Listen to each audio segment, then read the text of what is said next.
Okay, yan po yung baha, oh. Tingnan nyo. Baha na naman. Oh my goodness. Baha na naman.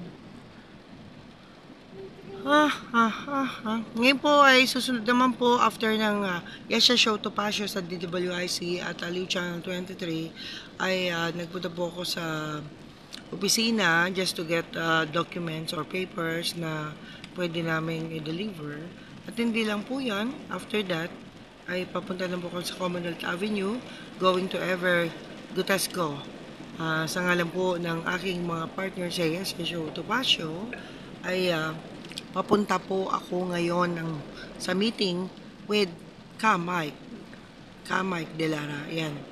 Mike Delara at siya po ang singer-composer at kung pwede po, makausap namin siya para dun sa mga magagandang ayan, nakita nyo, yung lalim lang, ayan, may tubig na ako. Ito yung EDSA. Okay, magagandang compose niya yan. Medyo mahirap po. Nasa EDSA po kami ngayon, ayan. Oh my goodness. Yan po Ito po yung dinaranas namin ngayon.